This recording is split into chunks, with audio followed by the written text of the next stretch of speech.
존경하는 98만 화성시민 여러분, 김경애 의장님과 선배 동료 의원 여러분, 정명근 시장님과 관계 공무원, 언론인 여러분, 안녕하십니까? 샹남, 팔탄, 양감, 정남, 봉당갑을 지역구로 둔 이계철 의원입니다. 저는 우리가 살고 있는 지역에 여름철이면 발생되는 재난 피해로 주민들의 삶의 터전이 위협받고 있는 상황에서 어떤 대처가 필요할지를 여러분과 함께 고민하기 위해서 이 자리에 섰습니다. 화성시는 전국에서 가장 빠르게 발전하는 역동적인 도시입니다. 그러나 이러한 급속한 발전은 주민들의 소득 향상과 삶의 질 향상에 도움이 되지만 한편으론 난개발로 인한 많은 문제점들이 발생되고 있습니다. 그 대표적인 예가 여름철 집중호우 시 수해 피해 발생 지역이 줄지 않고 있으며 계속하여 문제 발생 지역이 증가되고 있다는 것입니다. 2009년부터 2011년 7월까지 여름철 집중호우로 우리 시는 황계동 마을과 사강시장을 비롯한 관내 많은 시설물이 침수되어 피해가 발생이 되었습니다. 그로부터 약 10년이 지난 2022년 여름 100mm가 넘는 집중호우가 3차례 발생되자 황계동 마을을 비롯한 사강시장 및 주거, 상업, 공업시설의 피해가 발생이 되었습니다. 사유시설의 경우 1345건, 공공시설은 72건의 피해가 접수되었습니다.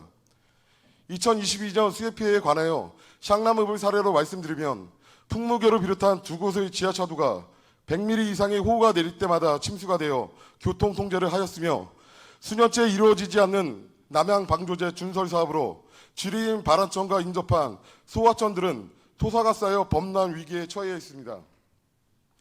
샹남 1, 2 택지지구의 개발로 인하여 우수의 유속은 빨라지고 기존 배수로의 유량 증가로 발안천 주변 농경지 등에 새로운 상습 침수 구역이 생겼습니다.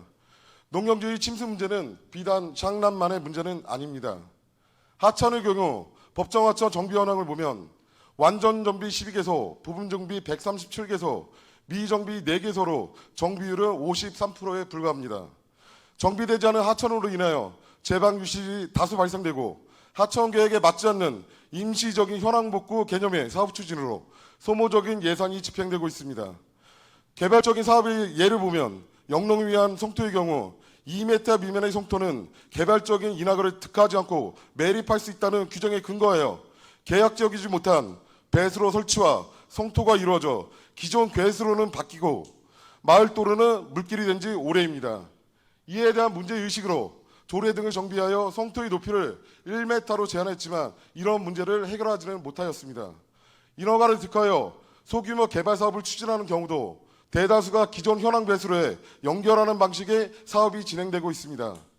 그러한 문제들로 인하여 기존 자연 배수의 유속 증가와 유량의 증가로 물이 넘쳐나는 현상이 발생되고 있습니다.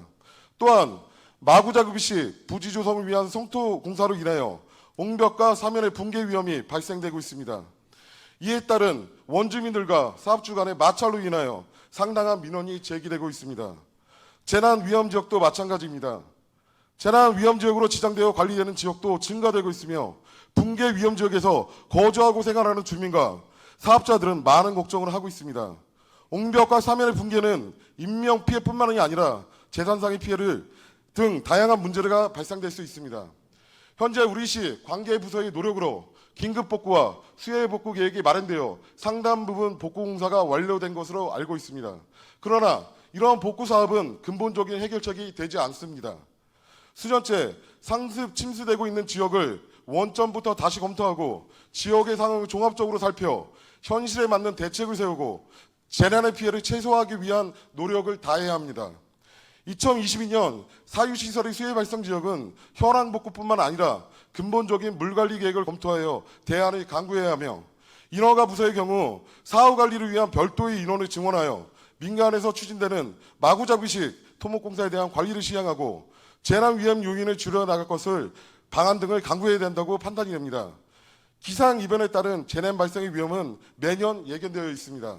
이러한 대책을 소극적으로 대처한다면 화성시의 미래에 더 큰 부담이 될 것이기에 더 적극적인 대응을 강구하여 주실 것을 제안드리며 사후 대응이나 복구가 아닌 재난의 사전 예방을 위한 전략적인 계획 수립과 피해가 발생되지 않도록 재난관리에 집중하여 주실 것을 당부드립니다. 이상 끝까지 경청해 주셔서 감사합니다.